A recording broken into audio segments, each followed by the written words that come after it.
Just a quick update for everybody online. We are just getting all the names of individuals that want to do public sign up, just public speak. So give us another couple of moments to get everyone their chance to sign up. Thank you.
Good morning. The time is 10:41. This is Richard Williams, Chair of the Development Committee. I'd like to call this meeting to order. Would the clerk please call the roll? Arroyo, We're here. Doherty, Over here. Garcia, Garcia here. Iqbal, Iqbal present. Linder, Here. Tepe, Leonard, Berman, Williams. Williams here. We have remote attendance requests by Mr. Doherty and Mr. Iqbal. Are there any objections? No objections. Seeing none, they will be permitted to participate in the meeting.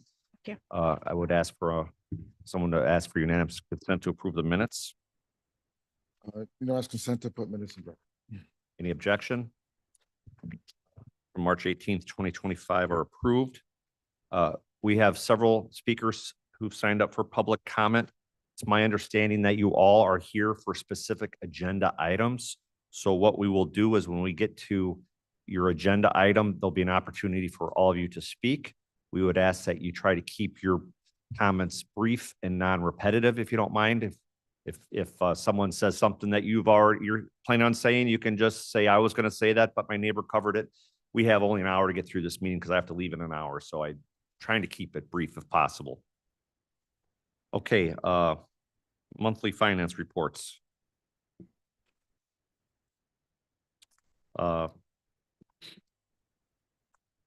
Any questions on the finance reports? Moving on to, we'll go to the Building and Zoning Division, Mr. Van Kerkhoff.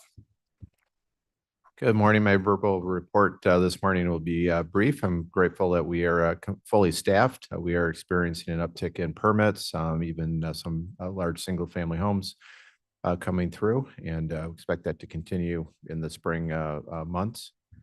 So if you have any questions, I'm happy to answer them, or we can move on in the agenda. Any questions for Mr. Van Kerkhoff?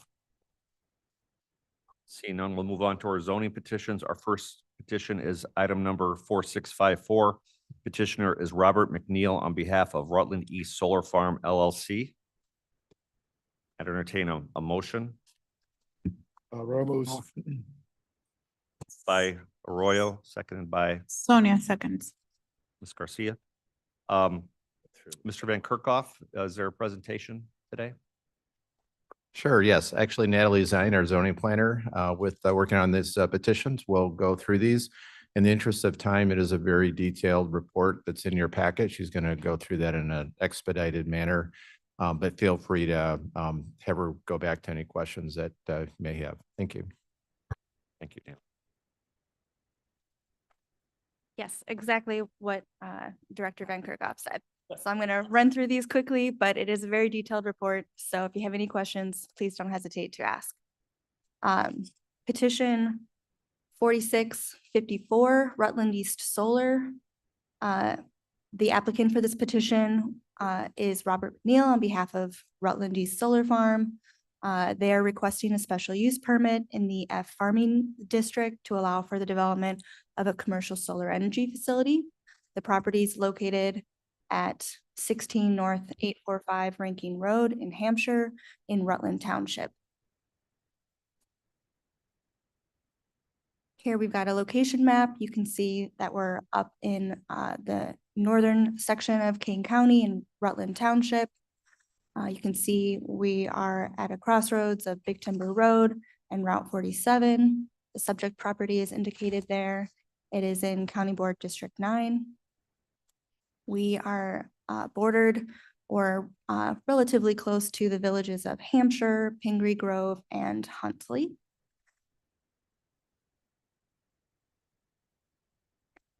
In our future land use plan, this area is in the critical growth area. More specifically, the property is designated in our commerce employment area. These areas are designated for development based primarily on municipal plans and existing land uses, mixed use, intentional design, access control. Here we have a close-up on the land use plan. You can see the commerce employment area is that pink color.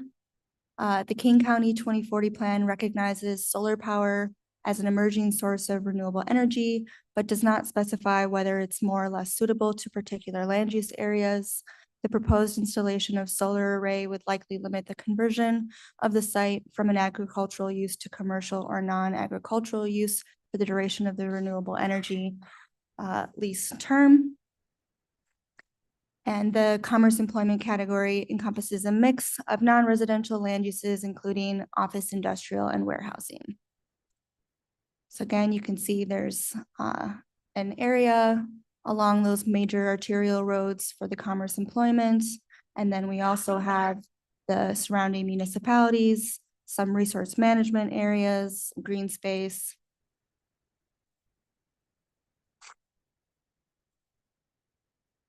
Here we can see the King County zoning map. The areas in white are our F farming district. The property, the subject property is zoned F and is primarily surrounded by other F district properties. And then those hashed areas, again, are some of the nearby municipalities, Hampshire, Huntley, Pingree Grove.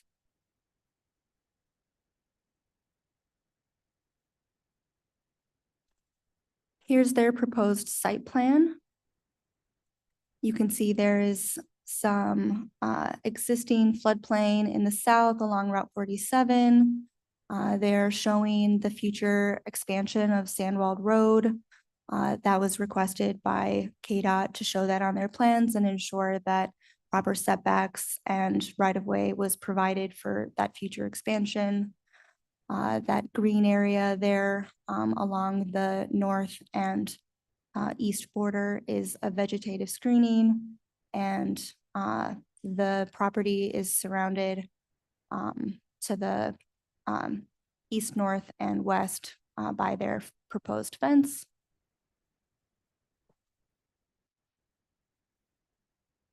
The proposed site plan does meet all of the required setbacks as indicated in the zoning ordinance. Here we have a detail of the racking structure, just illustrating that it doesn't exceed the 20-foot maximum height at full tilt. The fence detail, again, showing that they are providing the 8-foot fence and the agricultural fencing style as required by our ordinance. Here again, we have a close-up of the provided landscaping. One of the staff stipulations that was recommended was that they relocate the proposed landscape screening so that it is in between the fence and the property line rather than inside the fence, as that is how it's worded in our ordinance. And the applicant has indicated that they're amenable to that. In addition, I'll mention it later, but the ZBA, the Zoning Board of Appeals, also suggested that additional screening be provided along the southern perimeter of the solar panels, kind of along where those, where the floodplain zone is, as none is provided. And they had some concerns with future development to the south and their views of the solar facilities. Here we have our standard water resources stipulations. I won't read through them. They've been provided in your packets, but they were carefully considered by our water resources team. The project was reviewed by KDOT and Rutland Township Highway Commissioner. KDOT indicated that they did not have any objections to the proposal, that Sandwell Road right-of-way was provided as required, and Rutland Township will be the jurisdiction that reviews and issues the site's temporary and permanent access permits. And the Environmental Health Department also had no comments regarding the proposed site plan. Fire protection, this property is in the Pingree Grove Fire Protection District. They did review the petition and provide their full report, which has been provided on the King County website for your review. Many of their comments will be resolved just through our building permit process. However, I pulled 2 of their comments out of their review letters because they may implicate the site plan. So I included those as stipulations. First, that a 25-foot minimum access path shall be provided around the exterior of the array. And then also that the distance between the panels are no less than 10 feet. That second one, it is already, the site plan does provide that already. I just added it in case the panels needed to shift to accommodate for the first one as well, when they add that access path.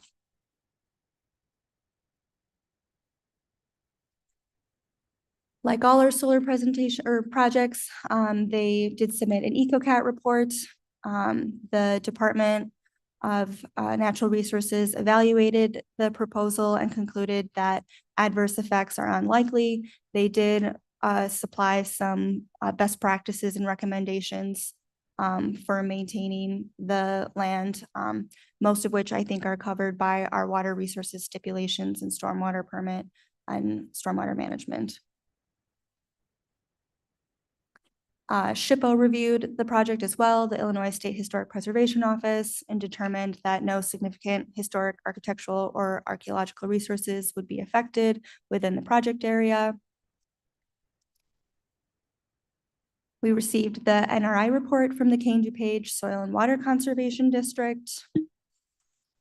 The project received a LISA score total of 68 and was designated as a low protection area. The subject property warranted low protection from development. You can see on the map provided, the areas in green are considered prime farmland, and the blue prime farmland if drained. Even still, the way that the LISA scores work, there are other factors involved, I guess, that resulted in that low protection effort area designation. The Fish and Wildlife Service reviewed the proposal, and the consultation letter from Baxter and Woodman indicated that the project would have no effect on the endangered species that were found to exist in the area. And then a few additional reviews were provided, a request to review the project from the Army Corps of Engineers. We haven't received that report yet, but the request was submitted. The Illinois Nature Preserves Commission indicated that there were no dedicated nature preserves in the area, and we did receive the executed AIMA agreement from the Illinois Department of Agriculture. So here are the list of recommended stipulations of approval. The first 13 are the standard stipulations from Water Resources. And then the Rutland Township Highway Commissioner stipulation for their permits, the landscaping stipulation from staff, and then the two from the Pingree Grove Fire Protection District. And then again, I think it's on the last slide, but the ZBA did add additional stipulation in their findings of fact for that additional vegetative landscape screening. We did receive public comment. The villages of Pingree Grove and the village of Hampshire both provided official resolutions of opposition to this project. The village of Hampshire did come to the ZBA meeting and speak. These again were provided on the King County website for your review. And then just for reference, this is the comprehensive plan for Pingree Grove, and the blue circle is the subject property. It's not colored in because I believe that the subject property is actually outside of Pingree Grove's future planning jurisdiction. But in the village of Hampshire, this is their future land use plan, and the subject property is designated as low density residential. These are the special use standards that the ZBA established with their findings of fact. Those again, responses were provided in your development packets today. Next steps. And then just in summary of the Zoning Board of Appeals meeting, the ZBA considered the zoning petition at their hearing on Tuesday, April 1st. We did hear testimony in opposition to the project from the villages of Hampshire and Pingree Grove, as well as a couple of area property owners. We also heard testimony in favor of the petition from the property owner. The ZBA established their findings of fact and voted to adopt them, with the one additional recommended stipulation that they add vegetative screening on the south side of the site between the perimeter of the panels and the floodplain. And ultimately, the ZBA voted to recommend approval of the zoning petition for 4654 for Rutland East Solar. That concludes my presentation. Thank you, Natalie. Is there any questions for Natalie before we turn it over to public comment? Okay, I'd like to first hear from Mr. McNeil, who's representing the petitioner. Mr. McNeil, do you have any comments?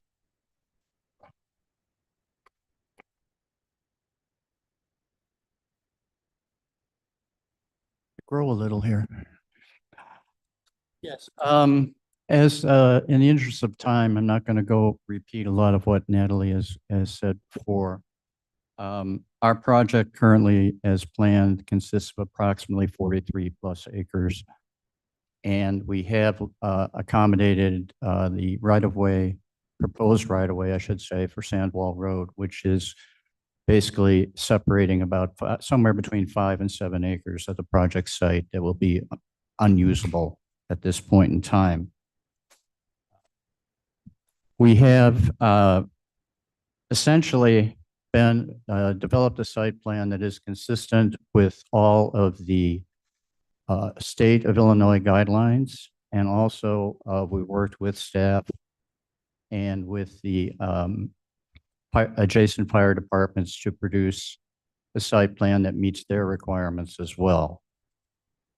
One of the things that is the owner of the property, Mr. Milne, spoke at the zoning board, and he has had this property essentially available for development for a number of years. And there have been some interest, but they all fell through primarily because of lack of utilities. we don't see the progression of utilities from the Village of Hampshire anytime in the immediate future. And we have adjusted our site plan to accommodate any future development along the Illinois 47 corridor, which is a high priority both for the Village of Hampshire and the Village of Pingree Grove, and I imagine for the county as well. But we do not interfere and we do not have any adjacency to the intersection of Big Timber Road and Illinois 47.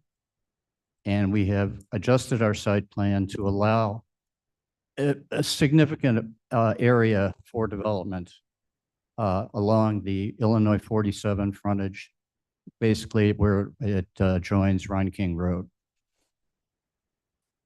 Other than that, if you have any specific questions, I'd be happy to try and answer them for you, but Are there any questions for the petitioner? Yes, sir. Arroyo here. Any TIF money involved in this project? no. Okay.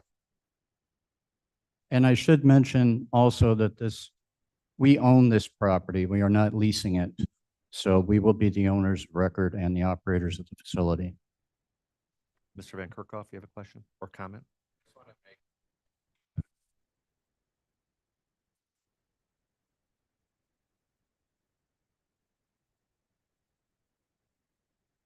Yeah, thank you, Mr. Van Kerkhoff. That's a very good point. Please use the microphone next time. Oh, I'm sorry, I had it off. Yes, so this petition and the next petition you're going to hear are similar, and the other one's right across the street. So just to make the community aware of that. Thank you. Thank you, Mr. McNeil. Next speaker is Mo Khan.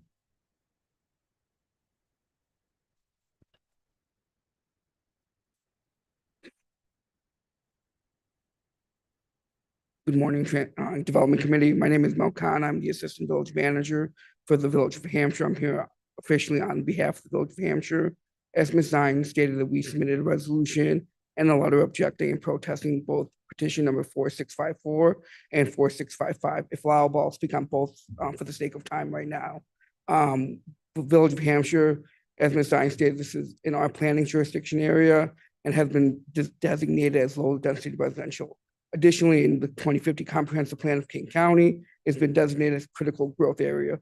The proposed solar farm is not consistent with either of the comprehensive plans. As Mr. McNeil stated, they will be the owner of the property. So this solar farm can exist for 30, 40, 50, 100 years and potentially derail development in this area that's critical to both King County and the Village of Hampshire. If the Development Committee does recommend approval, the Village of Hampshire is requesting a time limit be put on the special use. So in the future, it can be reconsidered based on development and utilities in the area. If there's any questions, I'd be happy to answer on our resolution or our letter that was submitted to the Zoning Board of Appeals.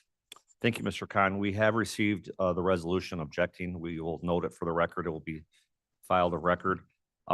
Is it fair to say that your comments, you're going to have the same comments for petition number 4655?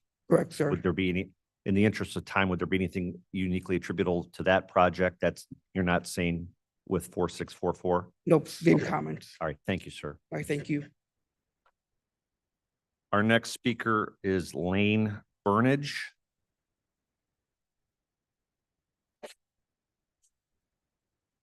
Hi there, I'm Lane Burnage. If we could get a bigger picture, so we can see the adjoining properties. I look right across this field, both these fields, and I've had that farm for 47 years. And I've been a resident of this county my whole life. My parents have been, my great grandparents, all the way back to 1840. Mr. Kerkhoff, I'd like to see, okay, that might work. Okay, so my house is right under the sign that says Big Timber Road. So as you can see, I'm looking over the Village of Hampshire zoned property. Then there's another county zoned property. Then there's the solar field west side of Ranking and the solar field east side of Ranking. And I also have a 300-pound gas main right in the front yard of two of the three properties that touch the road. and the high power lines right there. And we tapped into the gas main to heat our house. So I would think this is a future peaker plant site, because there's also another pipeline running just to the south of the section line, just south of Sandwald Road, right next to the county right of way. And that one, I think, is it had a leak maybe 20 years ago. I think that's all jet fuel. So I guess overall, I'd like to ask myself and ask everyone here, what's the plan? Because here's my proposed solar field, and this was just dropped in the mail to me. It covers all the property I own under the big part of the Big Timber Road, and I'm within sight of this solar field. So do you just cover everything with solar fields in this county? I mean, is that what you really want? So we could go to Wayne, we could look at an aerial picture of Wayne, and they have bigger parcels, they have nicer parcels. We can, it's a nicer place to live. We can go to look at the little South Barringtons. And when you look at the Google picture of that, you see the center of this green donut. What is that? Oh, that's Barrington. Oh, that's high density. Oh, and then these little green, the circle around the donut, those are the little Barringtons. Well, those are nicer places to live. So I guess we got to ask ourselves, what's it going to look like? My grandkids already moved away for a better life and less taxes.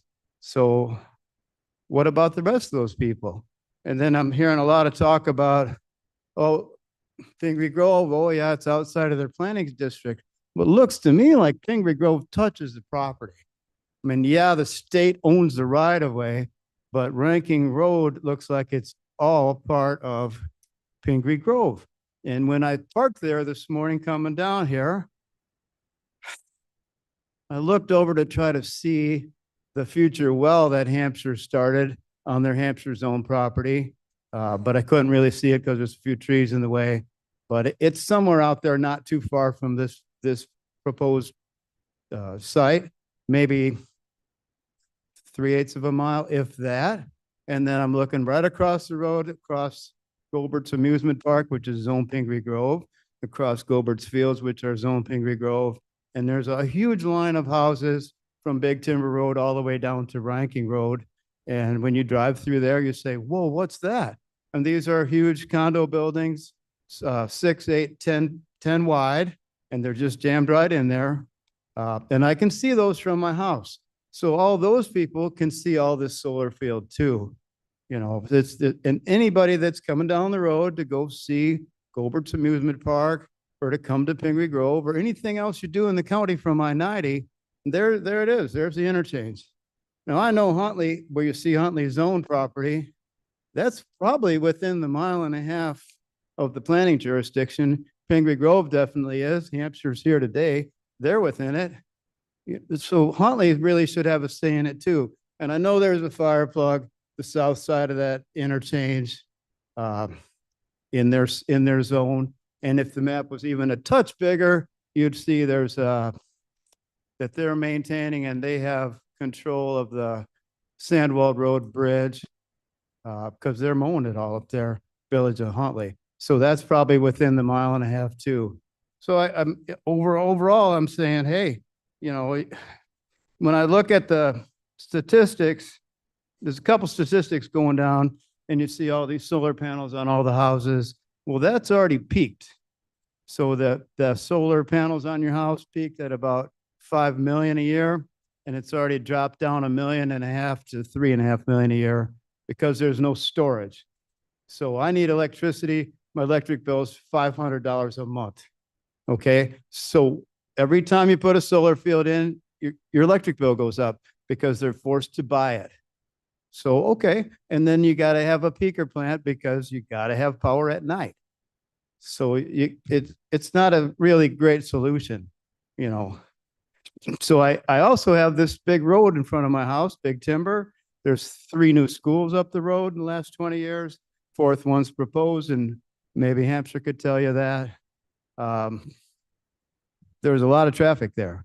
and there's people sliding off the road and everything else, and 100 buses are going past this property right here, past my property too, every shift. So I guess we've got to have a little bit more planning here, because it looks like this is an industrial site, a future industrial site or industrial site with this solar panel. I know there's drain tiles there because north of Big Timber Road, that field is all drained, and the county has a catch basin right at Big Timber Road on the north side, bottom of the ditch, and it's got to drain to the creek, and the creek is right along Route 47. So it's going across the field somewhere there. And you can walk out there, drive out there and see it for yourself. It's a normal storm sewer catch basin from like 50 or 100 years ago. You know, Mr. Burnage, I appreciate your comments. Can you wrap it up? You've been speaking about 5 minutes, so. Okay. So I guess when I look at the statistics and I look at the political turn of it all, I'm asking myself, am I going to be looking at a solar junkyard? You know, so what's going to happen then? So it goes into foreclosure, it goes through chancellery court. How do they remove all that? Do they just bulldoze it all over and bury it like they did when the tornado went through Belvedere, whole city blocks, bulldozed to the end, burned and buried? Something's going to happen, you know. So there's been bankruptcies right here already. You know, Pingree Grove went bankrupt by the unit already, and Hoffman's went bankrupt in Hampshire, the whole unit, and the bond. So the question really is, did the bond pay for the rest of the finish of the subdivisions, or didn't it? And is there a bond to clean up this mess? And how much is it? I mean, the county spent $350,000, the county in Elgin spent $350,000 an acre to send people out to pick up the garbage when the homeless camp burned to the ground. And that's not that far from this spot. I mean, those homeless people are camping all the way out Big Timber Road, all the way out to Randall and a little bit further beyond, because one's in my cornfield right by the big bridge on Randall. So there's going to be theft. As soon as the people are not there, people will steal the copper and the aluminum, just like they stole the copper and the aluminum from the farm behind mine when the speculators got it rezoned for Hampshire. You know, they even cut down the wires off the utility poles going back to that farm. So what kind of legacy do you want to leave? Do you want your county to look like Wayne, a nice little town? Do you want it to look like Bull Valley, even a nicer town? Do you want to look like the Green Donuts around Barrington? What about the quality of life? So it's going to be here 30 years or something, or till somebody else buys it, or till it goes broke. You know, what kind of quality of life do you want for your kids and your grandkids? Thank you. Mr. Burnage, before you leave. Yes, any questions? Are your comments, well, unfortunately, we don't interchange question and answer. Okay. Public comments, but your comments, you signed up for 4655. In the interest of time, your comments for petition 4644 are the same for petition number 4655. Is that correct? The main thing different is that 300-pound gas main. Thank you, sir. That goes across the bottom of those properties and up along the side So of the west parcel. So, and it really is only as thick as a nickel. Okay, thank you, sir. Akshar Patel. I'm sorry if I'm saying your first name. Okay, thank you, Mr. Patel. Are there any members of the public who have comments on this that I have not called?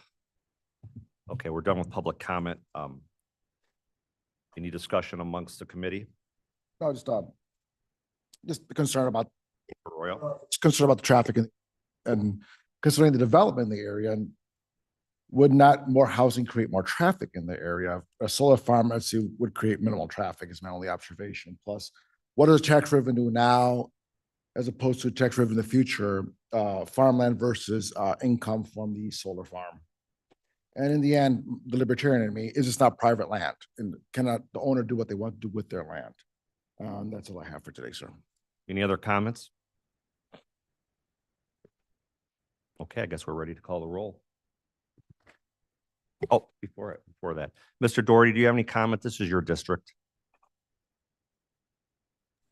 No, I don't have anything. No, I don't. Okay. All right, call the roll, please. Arroyo, Yes. Doherty, Doherty, yes. Garcia, Garcia, yes. Iqbal, Iqbal, yes. Linder, Linder, yes. Berman, Williams. Williams, yes. Passes. Next item on the agenda is petition number 4655, petitioner Robert McNeil on behalf of Rutland West Solar Farm LLC. Let's do the presentation before we ask for a motion. Natalie? Thank you, Chairman. So again, in the interest of time, I'm gonna primarily just focus on the site plan for this one because much of the information is very, very similar to the previous petition. Again, the petitioner is Robert McNeil on behalf of Rutland West Solar Farm LLC. This too is in the F Farming District. They're requesting a special use for the commercial solar energy facility. And this property is generally located on the west side of Ranking Road, south of Big Timber Road, north of Eakin Creek. So here we have our location map. So just to point out, this is the subject property, this blue shape here for petition 4655. And the petition we were just looking at was on this parcel here, 4654, on the east side of Ranking Road. So we're still in Rutland Township, nearby to Hampshire, Huntley, and Pingree Grove.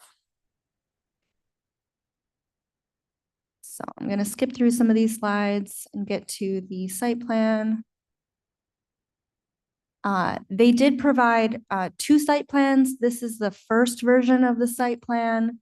And then they proposed a revised site plan in an effort to address some of the concerns from the objecting municipalities. It is a much smaller version of the original plan. The solar panels have been approximately cut in half. This next slide covers the change. So the total number of solar modules was reduced from around 15,000 to around 4,600, representing about a 68% reduction. But the setbacks remain the same. They still meet all of the requirements, buffer zones, et cetera. The access points did slightly change, but the site plan was reviewed by all of our technical staff, this version 2, and the majority of the comments remain the same, unchanged from staff from the original site plan to this version 2 site plan. They're showing the landscape buffer along Ranking Road, and they're still buffering from that wetland sort of in the center there. And like all of the solar projects, it will be fenced in. And then there's an access road here and another further south, I think.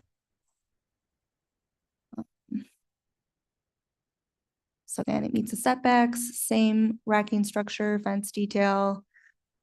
Here you can see a close-up of the landscaping, this green vegetative buffer here, and then the access points here and here. Our standard stipulations, recommended stipulations from Water Resources.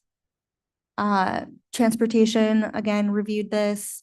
KDOT had no comments regarding the proposed site plan.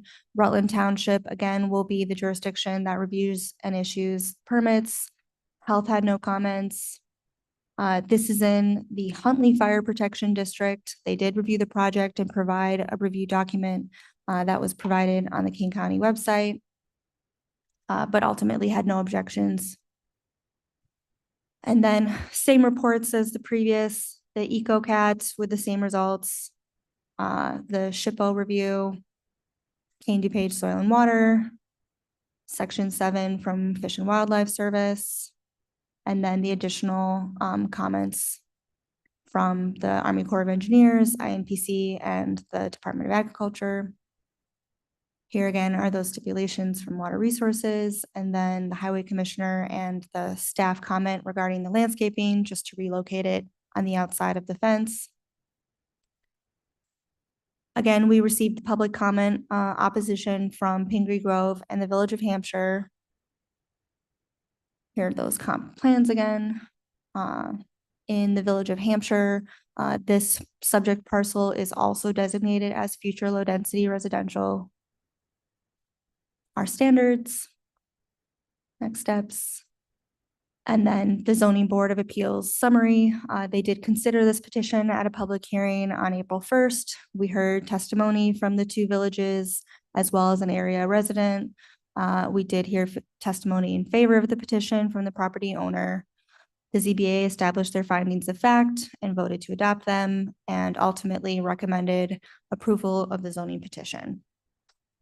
I know that was very fast, so if you have any comments, please let me know. Thank you, Natalie. I mean, this is essentially the same project just across the street. So does the petitioner have anything to add?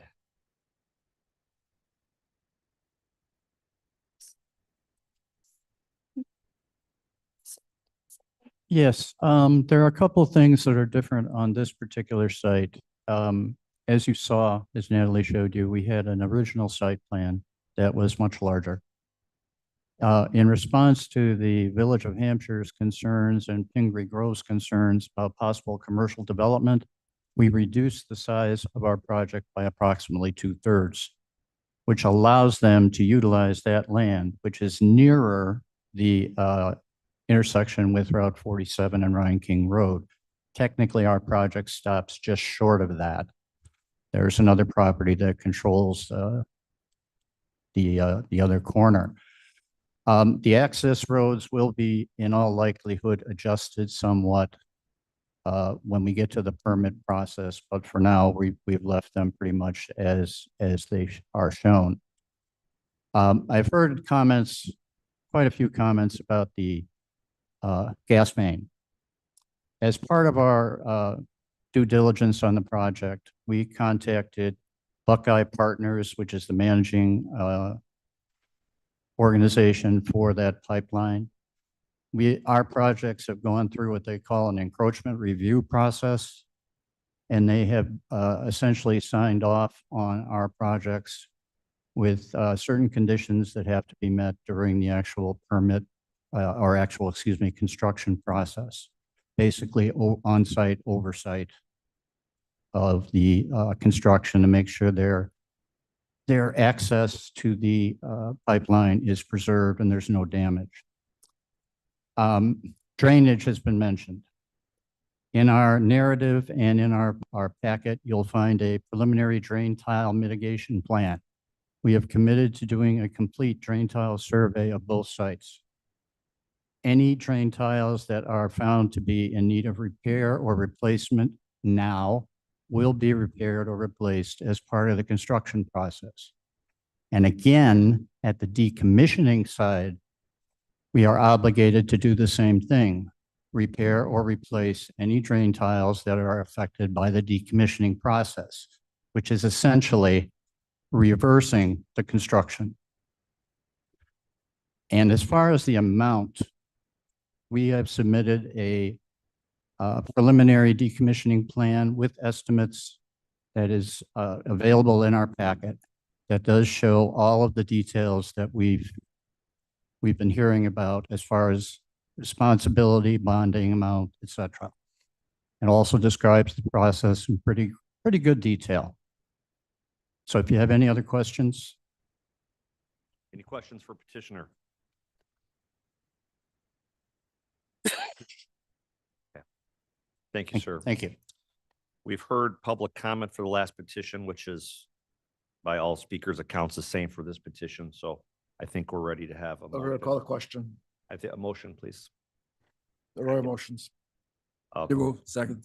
Moved by Arroyo, seconded by Lindner. Discussion? Mr. Chair. Yes, Mr. Gripe. Yeah. So I can't see how the committee can not approve this one after approving the last one. But I would like to see, Mark, I don't know if it's something that you might be able to present to this committee for the future of the total amount of land in the county that's been converted this way to solar? And then any anticipation of what it's going to be going forward? Because frankly, if I owned the land, I'd want the opportunity to do it, to your point, Alex. Be able to sell it and use it for what I want. But I also know that, you know, green boundaries and stuff, you're going to see a solar field. There is no way to cover that up. So don't know as I'd want to live next to it, but we probably should have a long-term approach to this rather than just say property by property by property. What's it going up? That's it. But is the, Mr. Zarroya here, is the goal of this project coming up, is it to maintain low property density, low residential density, or high density? Because he just said they're building a school out there. And I came from a school district. You don't just build a school overnight. No, these were planned 5-6 years ago. We knew Kane County's population 10 years ago. That's why our district stopped growing. So they're planning something out there, housing. So you either want a solar farm or do you want a bunch of condos going? Because something is going to happen if they're building a school. And you know, the complaint about traffic, you build a school, there's going to become housing and there's going to be a lot more traffic up there. So that's just my point. I think solar farms are solar farms. Again, the owner ultimately has the right to do what they want with their property, and we have to support that. And That's I what would- I have, Mr. Chairman. Thank you, Mr. Royal. I would remind the committee that this is a special use. And as a special use, we have the ability to only really deny a project such as this if it doesn't meet the standards. We've had ZBA hearings on both these projects that finding that it meets the standards. We've heard nothing here today to indicate that the findings of the ZBA was incorrect. I will also say that right now, the marketplace for these solar farms is sort of like the Wild West. It's a rush to get these approved, which we've seen a ton of petitions come before this body. But that doesn't mean it's going to get developed or ever built, because the next step is they have to go through ComEd and get an agreement with ComEd to connect to the system. And you can only have so many solar fields per area, and you have to have the right type of power nearby. I think it's called three-phase power. So unfortunately, or fortunately, depending on your point of view, we're seeing a lot of these petitions come forward and get approved. Most of them are approved because we have to. That will never get built. And we really won't know for several years. So that's sort of the economic reality in which we live in. And also we have our legal restrictions under which we operate. So any other discussion? Okay, ready to call the roll. Arroyo, No. Doherty. Doherty, no. Sorry, Thank- Mr. Doherty, did you, Mr. I'm Doherty has a sorry, I'm sorry. comment. Yes, Mr. Doherty.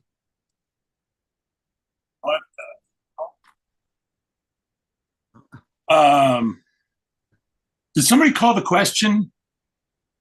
We just did. Did you have a No, comment, no, Mr. no. Doherty? Did someone say call the question 2 minutes ago? Yes. I withdraw my question. Okay, so you don't say call the question. There is no comment after we call the question. First, you must be recognized, then you may call the question. You don't just blurt it out because you're done talking. Mr. Doherty, did you have a comment? I am making my comment. Can you not hear me? Oh, we hear you. Okay, then why are you asking me if I have a comment? I'm making a comment. Somebody called the question, and after that, you are supposed to make sure the discussion stops. We were taking the roll, Mr. Doherty. We're ready to take the roll right now. Doherty, yes. Thanks for listening. Garcia, Garcia, yes. Iqbal, Iqbal, yes. Linder, Linder, yes. Berman, Berman, yes. Williams. Yes. Yeses. Okay. Moving on. Property Code Enforcement Report, Mr. Mall. Good morning, John Mall, Kane County Code Enforcement Officer. I brought with me today, sitting up here at top in the corner for the new county board members, Brittany Garcia, our Kane County admin, and Santos Diaz, our Kane County inspector. We attached in your packet our monthly report that we have been for the past many months.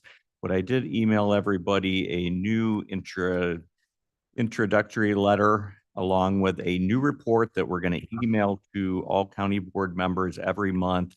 It's a very short Reader's Digest version of any events that are taking place in your district. I'd encourage everybody to please at least skim read through the first month and look at what the complaints are. We go out verifying complaints, and then I put the divisions and departments that are involved in it and a small Reader's Digest version of what's going on. Any questions, feel free to reach out to any member of our team.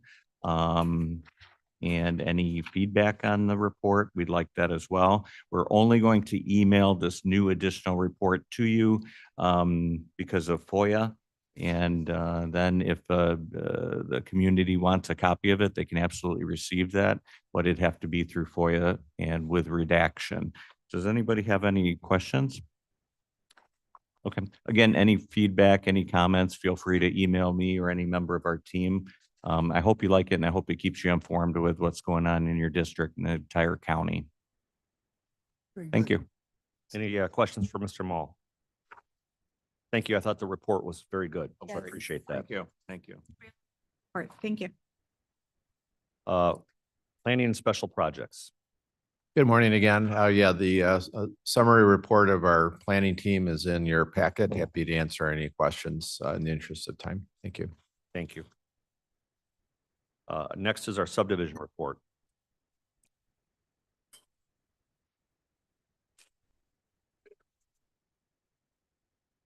Good morning.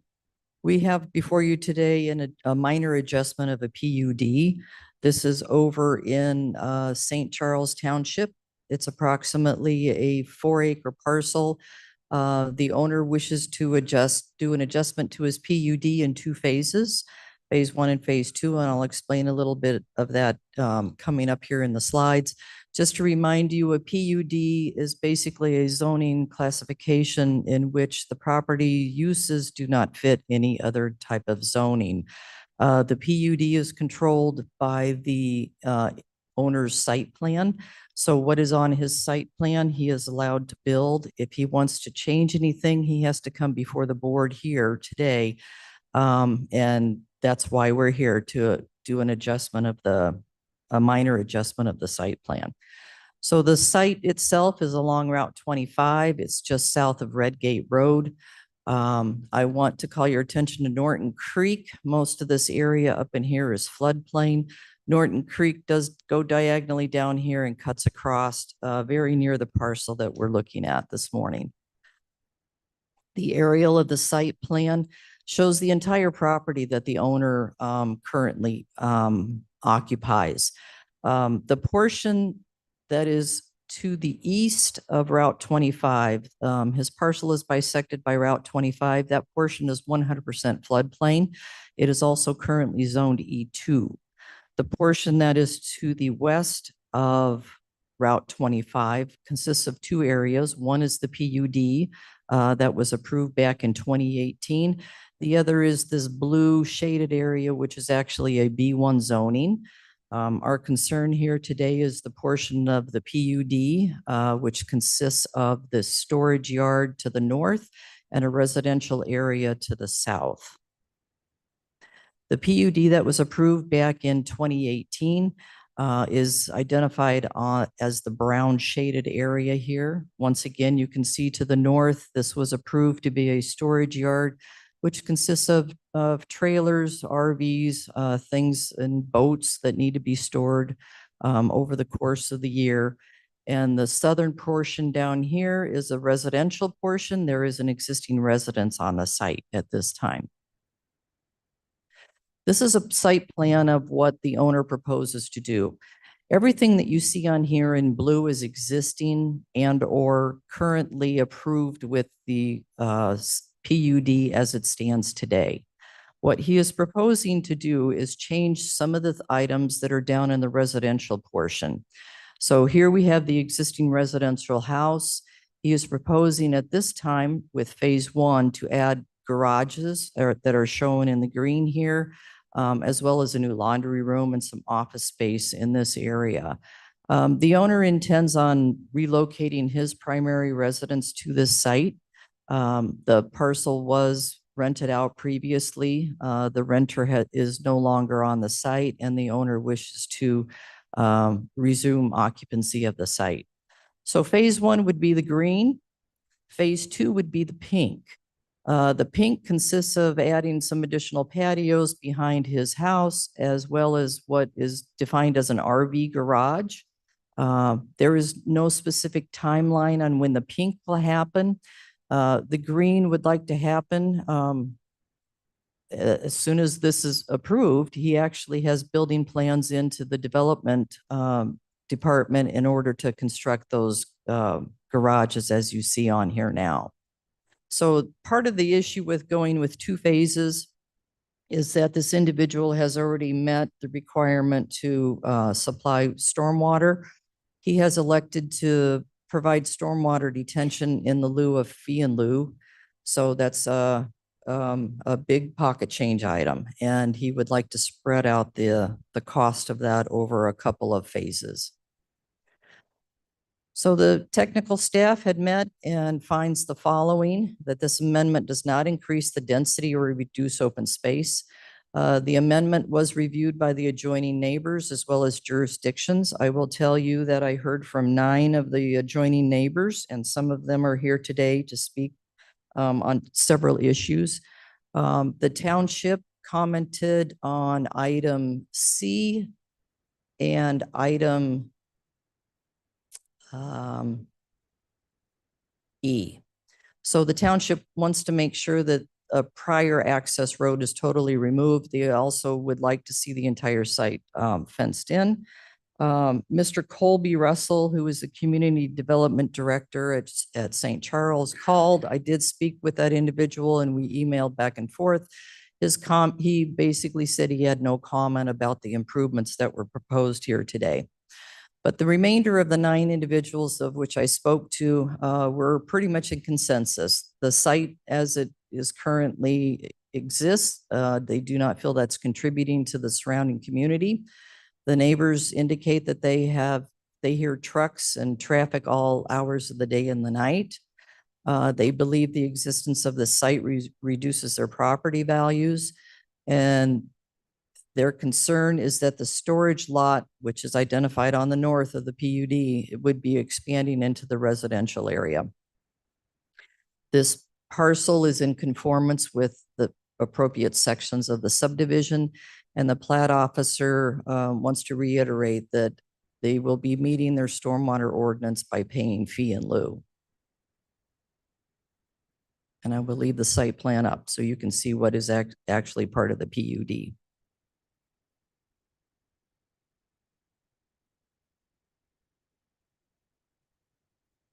Oh, I'm sorry. I'm sorry. I was just looking at.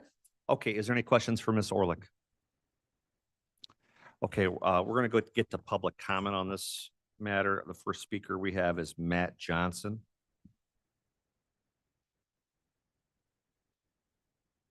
Do want to let you know the owner is here in the audience. You know what, Mr. Johnson, I'm sorry. I'm sorry, what's the owner's name again? Mr. Terry Matterson. We're going to ask him if he would like to speak first, sir. I'm sorry about that. Mr. Matheson, would you like to speak? Masterson. That's fine. Okay, sir. Mr. Johnson, I'm sorry. Thank you. How you doing? I live across Route 25. Now, the floodplain area across 25, that's all one property. And so I live just north of where the creek goes right there. And I can see everybody calls it the cell phone tower property. There's 2 cell phone towers. It's monster. I understand, like me, I use your property for what you want to use it for. I totally get it. I agree with that to a certain point, because when it comes to the neighbors and what we see and what we hear daily and at night too, a lot of trailers, big trailers, they're not quiet. And then big trucks that also aren't quiet, and machinery getting taken off the trailers. And the thing is there's only 2 entrances really to this neighborhood. And I grew up in that neighborhood, so I love this neighborhood. Now I live right across the street. But my view from my porch when I walk out, there's a fence. It's not a big fence, but my view is trailers, RVs. You can, since it's on a hill from where I'm at and on 25, the fence doesn't do anything. It's almost like the fence isn't there. So just adding more to something that I think has gone too far, in my opinion. There's two entrances to that neighborhood though, and it's a neighborhood that's not like a drive-through neighborhood. It's set off to the side, and there's a bike path that connects to the neighborhood on both sides. So there's a lot of bikers, there's a lot of kids, and they're always riding their bikes around there. The last thing that neighborhood needs is more traffic with trailers and machinery and stuff like that, because it's making the neighborhood, first of all, more unsafe for the children. Second of all, loud and ugly. I mean, the only way that you can get into the neighborhood is from those two things. And it's very unappealing, which does not help, people's houses, and not only just the price and the value, but the look of it. Like if you're selling your house and the person you're trying to sell it to has to drive by this to get to your house, it's not appealing, So I completely disagree with going any farther than it's already gotten. I don't know one person, and I know like everybody in this area, I don't know one person that likes what's went on this property in the last, since the cell phone towers roughly. That was the start of it. And you give somebody an inch, they'll take a mile. And I don't also agree with most likely being primary residence. I know we're, okay, so. sure. Yeah, sorry, we have time limits on Yeah, this. that's fine. So that's pretty much in a nutshell. Thank Thank for your you. time. Our next speaker is Cecilia Lee.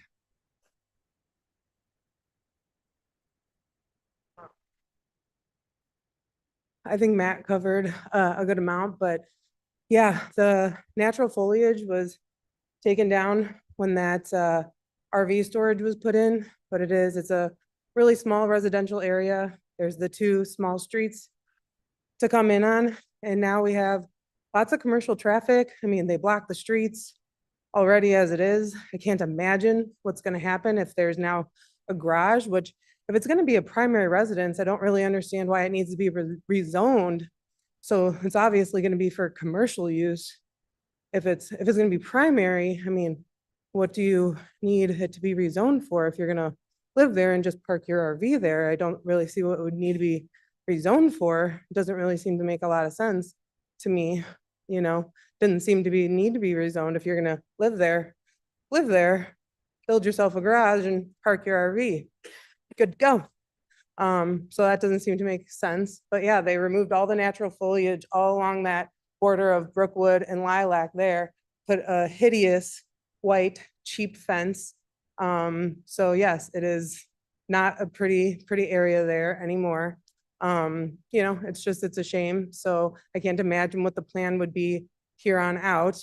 So I hope that the opposing neighbors can, in their voice alone, can prevent the zoning of it, but I just don't know how much that matters. But I just hope us being here and opposing it has anything to do with it. And yeah, him being a primary resident, I hope there's maybe like a timeline there of him having to move in. Thank you, Ms. Lee. I'm going to call the next speaker. I'm going to turn it over to Mr. Berman. I have to leave. So we're going to call Mike Tagahi. You the last speaker? No, we have a couple more. Okay.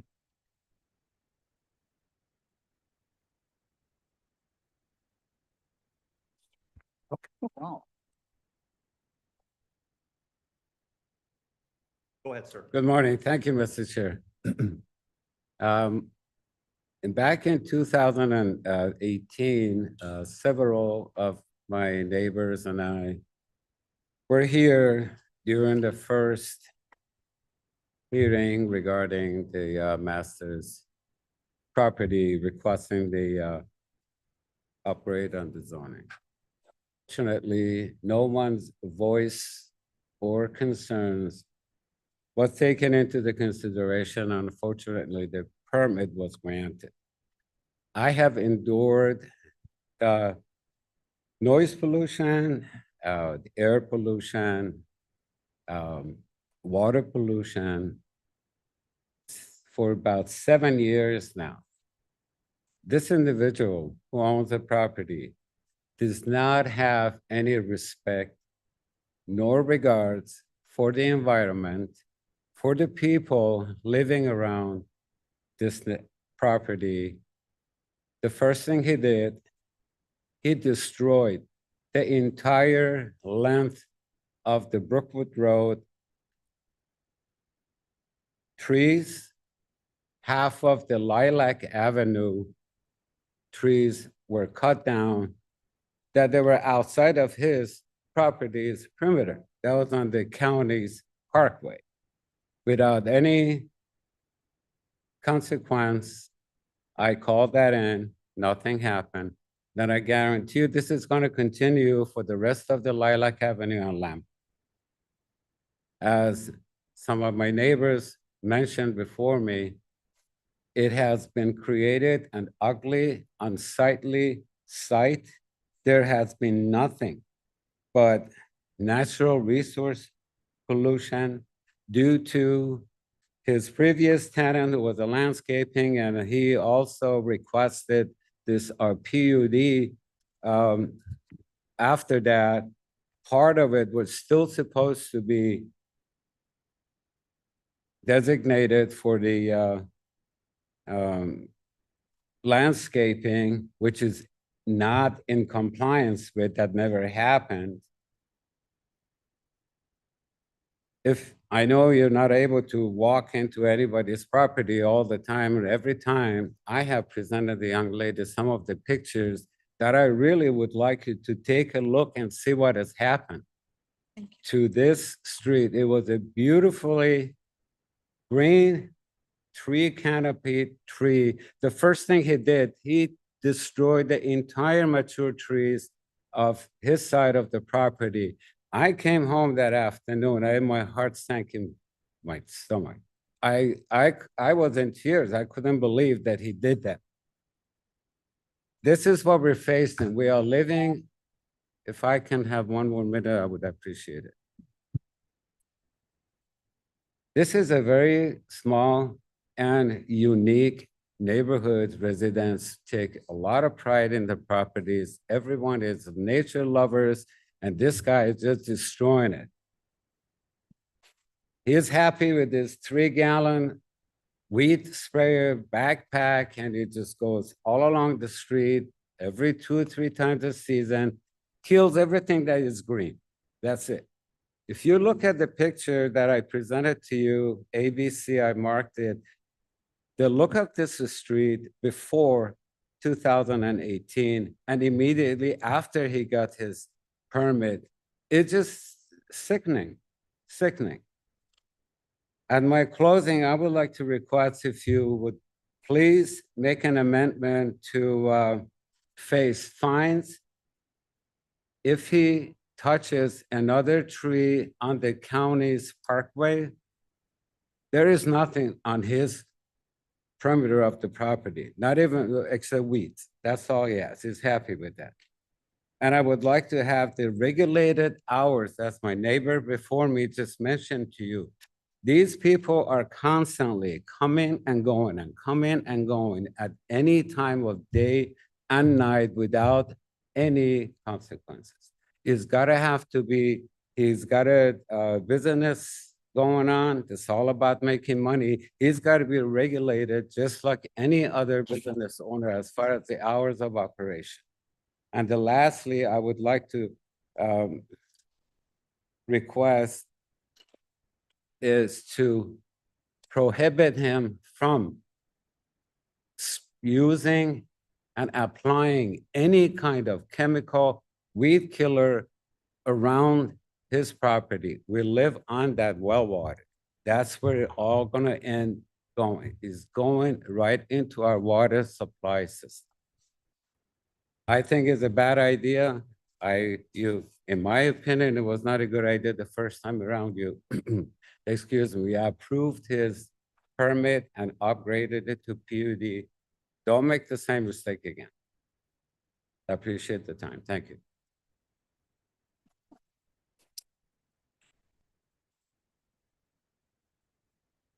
All right, thank you, sir.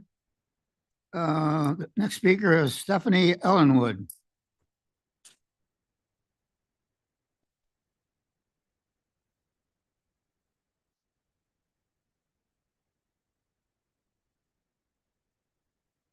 Hi. I'm not sure what he said. I had stepped out, sorry. I live kitty corner to this property.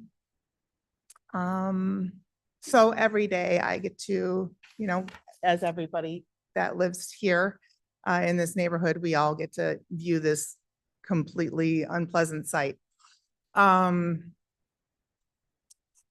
know, my kitchen window, that's my view, is this hideous white fence and these awful trailers. So my kitchen window, I get to wash dishes and that's my view. You know, just like him, that's his property. That's his driveway off of Brookwood. He gets to drive out of his driveway and look at that terrible property every day when he comes out of his property. My property is kitty corner. I get to just look at that property, wash my dishes in the morning, drink my coffee. That's what I get to look at, this ugly fence, this ugly property. I don't know what he's planning on doing with this residential area property. If it's this PUD, whatever it's, you know, been rezoned as, it's suspicious to me. Is he gonna have RVs on here? Are there gonna be campers on here? Is he bringing people to this neighborhood to use this property for whatever purposes? Are there gonna be just random people in our neighborhood where our grandkids play, their kids play, using our neighborhood, using our river access? What's he bringing? What other garbage is he bringing to our neighborhood to devalue our property? Because right now it looks like garbage. I pull into my neighborhood, it makes me kind of embarrassed now that I pull into my neighborhood. I think when other cars are around me, yep, this is my garbage neighborhood that I get to pull into, because this is what greets everybody coming into our neighborhood, is this. Those are the two streets that come into our neighborhood. And that's what greets all of us, is his property. And he's made it look like garbage. So maybe he could make it look better.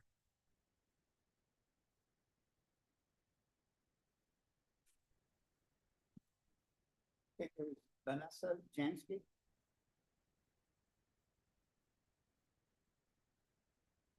Hello, everybody. I first want to say that I actually park my boat at the RV storage unit. So it might get a little weird, but I have to do what's right for me and for my family and for my residents here. I actually live, if you see his driveway entrance right there, I live right in front of it.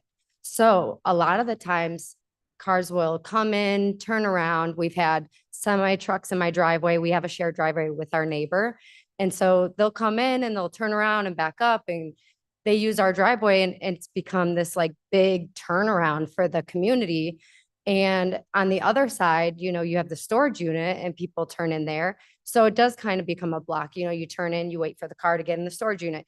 You turn in, you see, you know, the cars coming and going out of 3 different properties. It becomes overwhelming. My fear is I moved in 2017 and it wasn't there, just the cell phone towers, which I am terrified to live next one. I don't know about anybody in the room, but can you imagine, like, 3 sisters lived in that house for 7 years. I became really good friends with them. I hate speaking in public, so sorry. Please ignore the whole thing. But I became really good friends with them. And one of the sisters died of cancer. It terrifies me every day to have my children in their bedrooms 250 feet from a cell phone tower. Now they live next to a storage unit where people roam freely in there. They play and ride their bikes. I'm terrified for these garages or whatever may be built. I'm terrified for the traffic of them. My fear when I look at the paper too is that there was a paper over there, but it says that a 6-car garage is going to be built. You already have a storage unit. If it's yours and you need room, park your unit at the storage unit. I don't really see a point of adding that. Then there's also, Then there's also an office. If you are living there and it's your house, I don't think you need to have your office in your house. Wouldn't you put it at the the RV storage unit? It's kind of like you're running your business and kind of drifting off, in my opinion. There's a future RV garage, here's another car. There's a car garage, a breezeway and an office, an RV future garage. Is anyone not seeing the pattern? Like, where's the house?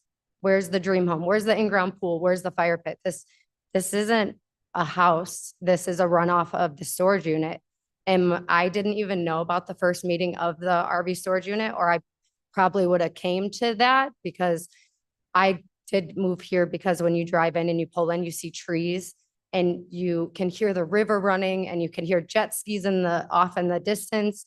And yeah, now you just kind of drive by and you say, you pull in there at the storage unit with the fence that you can see the units over. But regardless, even if you couldn't see the RVs, who wants to see that where they live? Thank you.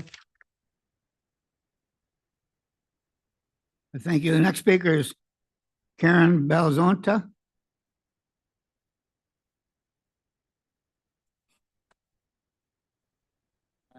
I just moved into the neighborhood about 2-3 years ago, and I lived in St. Charles for 25 years, and I used to over by East High School, and I moved here because specifically I wanted to be a part of one of our riverfront neighborhoods. These small contained things that were built when a couple hundred years ago, when people from Chicago started coming here for their weekends or their summer resorts. That's how these buildings these neighborhoods got built. We all have foundations that are over a couple hundred years old. And to that, we also have an incredible amount of extremely old trees. And it's a gorgeous area skipping that. And so when I look at that, and I've lived across the street from it because I live right next to Vanessa, he doesn't live there.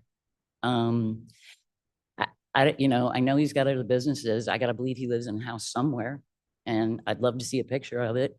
But he doesn't live there. That's a very small little house. And if you need a 6-car garage for that, well, then build a big house. And then we can see how your 6-car garage is going to work out. And then if you look at the pictures with the colors, now if you can bring that back up, the blue and the green and the pink. That one. Yeah, so the blue is what he has. The green is what he's proposing. And it's kind of hard to tell up there, but when you look at it down here, there's 3 separate buildings. So it's supposed to be a 6-car garage. So where's the 6-car garage? What are the other 2 buildings for? And then again, there's a breezeway that's supposed to go in an office and a utility room. I don't know why there's an office. They have a business separately, so I'm sure they have offices. I don't think they need one on this facility.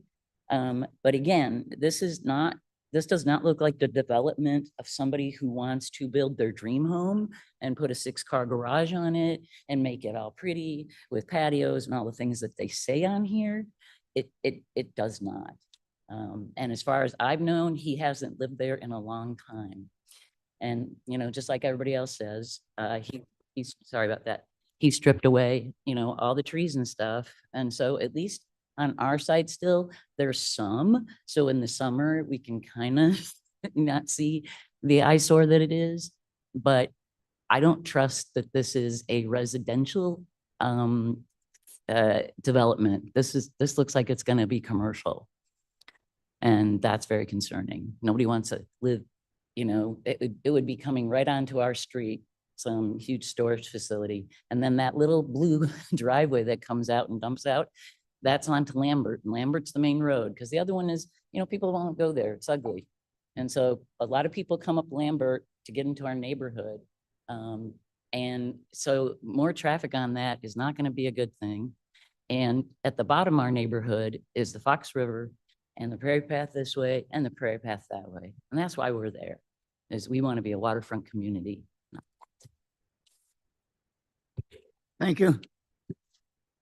Next speaker is Teresa Deely.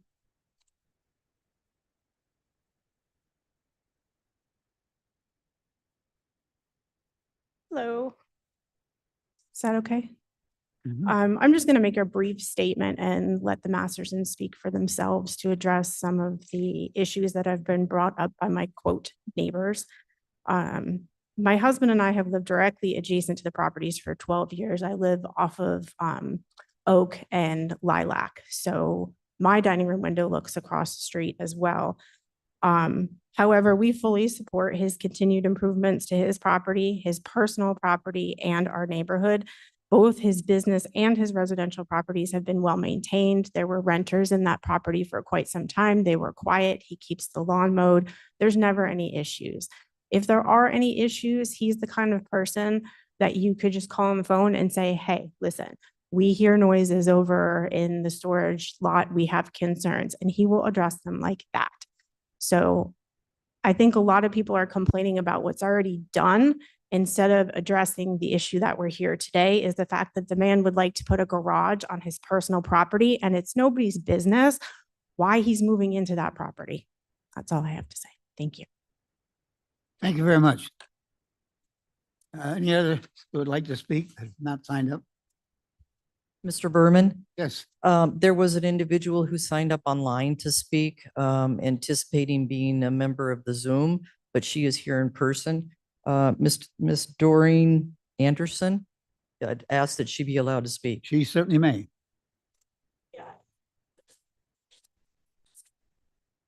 It's from only attendance. Speak in the microphone. There's no indication online, if you register in advance, as I did yesterday, that would only be assumed a Zoom attendance. So I didn't sign the sheet, just FYI, it's confusing.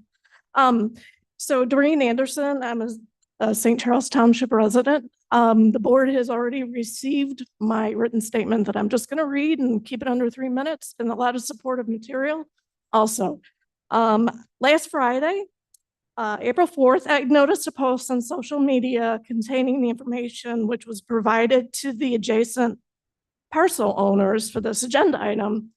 For a few years, I've wanted to learn how St. Charles Township, with an emphasis on unincorporated PUD, comes to be, and then how it gets developed.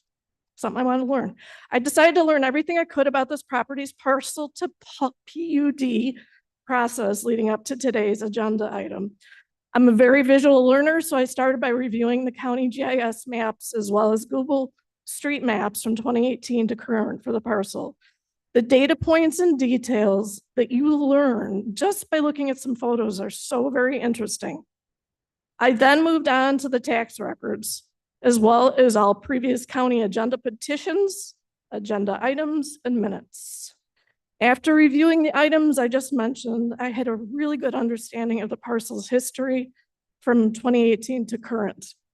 In summary, fall of 2018 into January of 2019, the petitioner carved the parcel into 2 chunks, first requesting an R1 and B1, but then finalizing the request as a PUD, 2019. The petitioner purposefully placed the 2-car garage that was used for the ranch home into the conditional use portion of the PUD. And then went on to build a fence around the conditional use area, prohibiting access to the 2-car garage, which was for use with the ranch home. So 2 of the most interesting conditions for the PUD were that all vehicles parked in the facility are appropriately tagged, titled, operable, and insured. Development of a site plan. I couldn't find the site plan on the county site. The Kane County GIS maps over the years provide information for me visually, and I moved on to today's agenda submittal, described as green areas include a new residential garage and revision of patios, walkways. So I ignored all the asphalt and sidewalks in my analysis. So there's 7 green concrete rectangles that equal 3,867 square feet. 2 of the 7 green are a building addition and a 20 by 20 concrete pad. The remaining 5 of the 7, they're not identified in the submittal, and they total 3,114 square feet. So then I went into, well, 3,114 square feet can fit 13 vehicles. That's assuming that you provide a 12 by 20, which is 240 square feet. Thank you. Can I continue? I'm sorry. I thought I timed this, but I stopped short of reviewing the future pink area. Didn't even look at the pink. Perception is reality. It's a term we've used at work a lot when managing projects and expectations with the business. My perception of the proposal on the table is that this request, the 7 new green rectangle squares of 3,787 square feet, along with a future of up to 3,200 square feet, to support a ranch home that the petitioner doesn't live in doesn't make sense. So logic and reasoning are used for all projects, especially when there's a significant investment. Why would a significant investment be made for which the petitioner doesn't reside? So then I started looking at the business side, Fox 25 Storage. It's not registered with the state of Illinois, so that means it's a DBA. And the Kane County records don't allow for searching of DBA files. So I'm looking at the entire parcel. I'm not just looking at a garage. Back to the green area of this investment and the dollars. I thought, well, maybe it's an Airbnb rental. So then I went down an Airbnb research rabbit hole. And in doing so, I found that there's a rental in South Haven, Michigan. The host and the has the same first name and it has the same cell phone number as our petitioner. And that host of that Airbnb rental is stated as living in South Haven, Michigan. I found that so interesting. So for the committee's convenience, I attached all my research details and I emailed it to the committee members on April 13th. Thank you. Thank you very much. Are there any other speakers? Did we need a motion to approve them? Mr. Berman, the owner had delayed his comments until. All right. Thank Very you. good.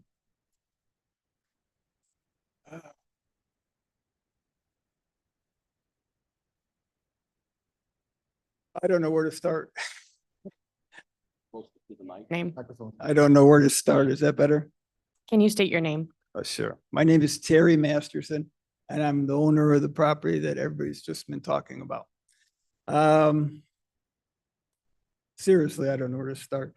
I didn't know where to start until the last woman that just came up here that's not in our neighborhood said all this stuff about my other properties I own. Well, I'll start there. That has nothing to do, my other businesses have nothing to do with what we're here for today. So this works? Closer. Okay, sorry about that. This has nothing to do with any business I own outside of what we're dealing with today. So I don't know why that was brought up. I've owned the property for 25 years. I wouldn't say I'm a nature lover, but I do love nature. I'm outside all the time, enjoy nature. Things were said about me. I do not like nature.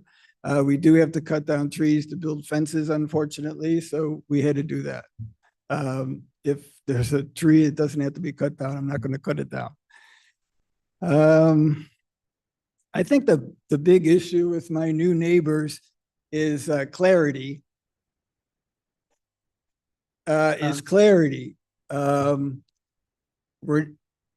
We're not here today to discuss the storage property. What we're here today is discuss that I own that ranch and that I want to add a garage to that ranch. That's it. Anything else you heard from everybody else is fictitious. It is true. My wife and I will soon put our house up for sale once the construction of the garage is done and move into the property. So the people behind me will be my neighbors. Like I said, I don't really think I have to address the storage property that's already been established, but I will. Let's see, there's no semi trucks on my property whatsoever. We don't rent to semi trucks. We do have a curfew, sun up to sundown. Sometimes that's broken due to emergencies, things like that. I do right in front of me. I can go to my gate, it's an electronic gate, and I can see when people come and when people go. So I knew this was coming up. I went the last 5 days. The earliest someone came in the last 5 days was 7:30 in the morning. The latest somebody left was 8:30 at night. So in the last 5 days, I've been there when someone wasn't following the policy, and I go after them and say, listen, sun up to sundown, and they'll always have an excuse, but I won't say it's always followed, but I am after the people.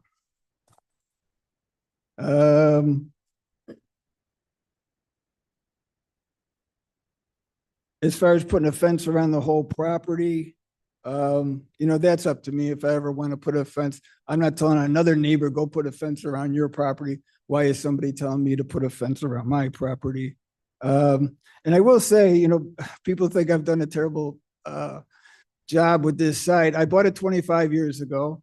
The house is completely dilapidated. There is a barn on it, was completely dilapidated. The cell towers were already there. The road going up to the cell towers was never taken care of. The trees or anything was never taken care of either. The disgusting fence you're talking about is a vital fence, which is one of the more expensive fences out there. So I hope I covered everything. The pink areas in that diagrams, that was only so I wouldn't have to go through this whole routine again. We have no plans for those pink areas. But if we ever wanted to, 10, 20 years down the road, well, we wouldn't have to go through this process again because it's already in the PUD. I don't know what else to say.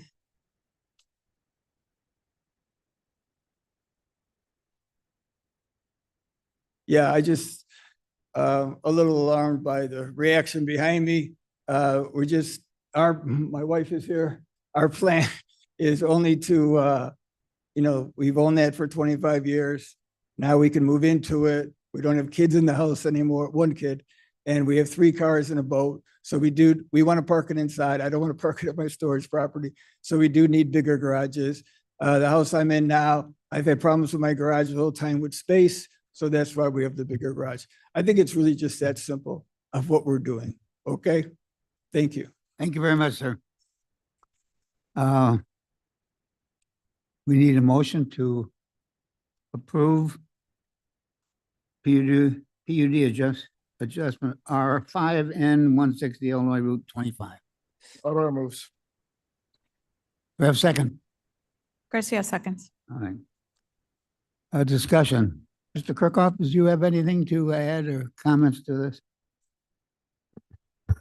No, I would just add that our PUD ordinance is a combined aspect of the zoning ordinance and the subdivision ordinance.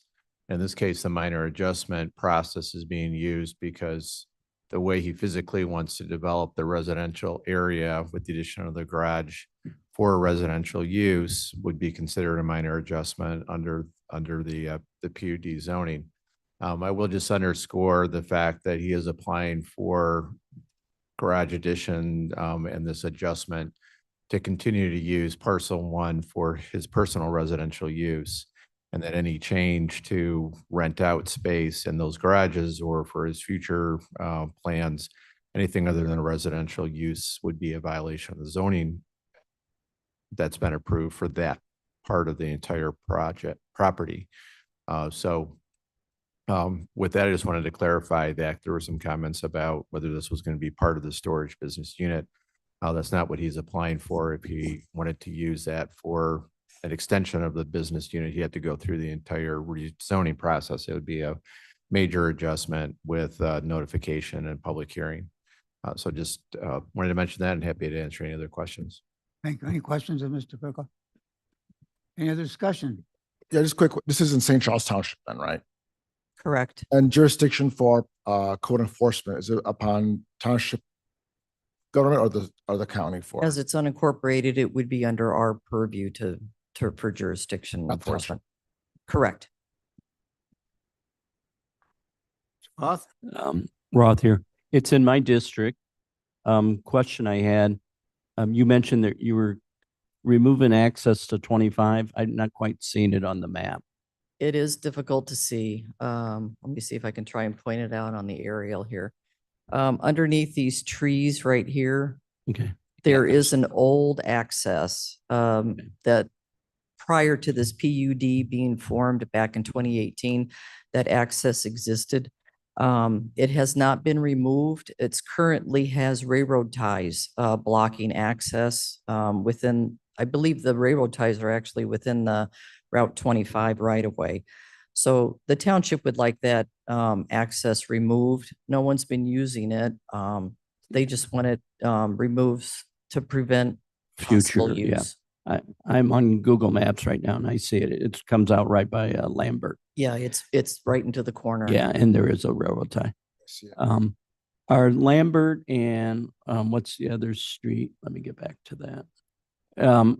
Who maintains those? Those are all township roads. Those are maintained by Steve Froling with Okay. St. Charles. Okay. Are there any restrict, because they are narrow roads, They are and like no parking and stuff? I don't believe there is no parking. I would have to ask the residents on that. But Okay. originally, this subdivision plat was approved with 40-foot right-of-ways as opposed to the normal 66. Okay. Because on the Google map, actually, there is a truck parked right outside the entrance to the trucks, to the storage, which I thought was interesting. Whether it's related to his property or not, we don't know. Is there access from the truck storage going south to Lambert, or is that allowed? Yep, Not allowed? Okay. Mr. Masterson says no. Okay. And like he's said, he's only making the change to the residential. So as long as it's for Correct. residential only, That is correct. right? Should he elect to change that residential portion, as Mr. Director Van Kerkhoff stated, if he was going to change anything within that residential use area, Right. he Then would it, have to come back for a major adjustment. okay. That is at least a 6 to 8 month process. And then he stated it's no semis, but it is vehicle storage, right? Correct. And I couldn't quite tell. Somebody had taken some pictures. Is it asphalt or is it more gravel? The storage lot itself is more gravel. He does have an asphalt entrance up there. Right. In order to get into the site. Okay. Is there any concern from environmental about leaking vehicles or anything like that? Okay. So environmental's okay with the current. Okay. We're not discussing that anyway. No, I know. I'm just saying that's some of the complaints. But it does come down to it's the residential change only. So thank you. So the Mr. house Linder. is very small. If they were to determine they wanted to do a room addition or something to the house, would they have to go back to the PUD process? Or would that just be a building permit? No, if they wanted to change that existing residential house, that would be yet another change to the site plan. So they would have to come back through this process. Thank you. Any other discussion? Mr. Chairman, Allen, Yes, Ms. Allen. could someone from our staff talk about, there was something about stormwater being managed with like a payment in lieu. And that always makes me nervous because the water is still there or is still moving around the property. So no matter what you pay, the water is still a concern. Could someone address that for me? Yes, Jody Walnick, Director of Environmental and Water Resources. The water from this site does flow across Route 25 into that floodplain area on the petitioner's property across the street and then directly into the creek. So it does meet our stormwater ordinance for allowance of fee in lieu of this site because it's not impacting any adjacent property owners. And you're satisfied with the movement of water? I am. Thank you. Any other discussion? Roll call, please. Arroyo, Yes. Doherty, Yes. Garcia, Oh, she is away. Iqbal, Iqbal, yes. Linder, Yes. Berman. Berman, yes. Passes. Thank you very much. Environmental resources, item 11. We don't have anything under environmental resources or water resources this month. Thank you very much. Office of Community Reinvestment and OCR quarterly report. Good afternoon, members of the Development Committee. This is our first quarterly report for the Community Development Division of the Office of Community Russ, can you Reinvestment. get closer to the microphone? Sorry. Can you hear me now? Okay. Okay. So this is the first try of the format. So if you have any questions or you want additional information, please let me know and I will add them to the report. As you know, the Community Development Division oversees multiple federal funding sources for housing and community development activities. Those funding sources go out through our division through three different areas: the affordable housing, community development, and the homelessness programs. What I've given to you in a written format, and I'm just going to summarize here right now, is how I break that down into those three different areas. Under the affordable housing portion of our funding, we are currently overseeing 4 different rental projects, and 3 in the city of Elgin and 1 in the city of St. Charles, where we are helping to provide financing for the affordable housing. Additionally, the staff is overseeing the redevelopment of 7 different homeownership units, which will be used for workforce development housing. These are programs that have been around in the county here for about 10 to 15 years. Next, we are doing community development through our community development fund, and currently the staff is overseeing a street replacement project in the village of Maple Park, which was funded in 2024 with projected completion sometime in early summer of 2025. And currently, the staff is working on providing for 2025 funds through its yearly allocation process. We released our notice of funding back in January 31st of 2025. Applications were due in March 5th, 2025. The county received 2 applications for neighborhood infrastructure projects.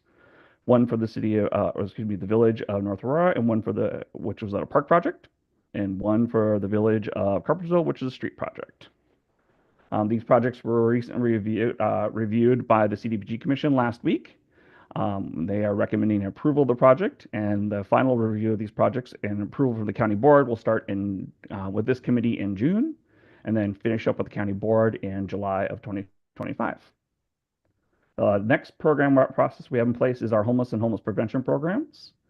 There are 4 different areas that we're working on. First of all, recently the Continuing Care Program, which is a partnership with a lot of the local nonprofits to apply for federal funding to help people who have been homeless. We received word in this quarter that the Continuing Care agencies will receive a total of $3.2 million, and those are being awarded to 7 different agencies. Next, we have the Housing Stability Fund, which was established to make funding available to local service agencies to provide housing counseling for persons who may be having issues related to rent payments or homeowner or foreclosures. And we are currently working with 5 different organizations on that. Next, we have our Rehousing Assistance Program, and this aims to help individuals and families who are experiencing homelessness or housing instability. In the previous quarter, staff was working on case management and supportive services for 27 different households. And lastly, we have our homeless prevention program. The county provides rent and utility assistance for arrears for income eligible housing. Since the county has received these funds, the county has assisted a total of 1,170 households.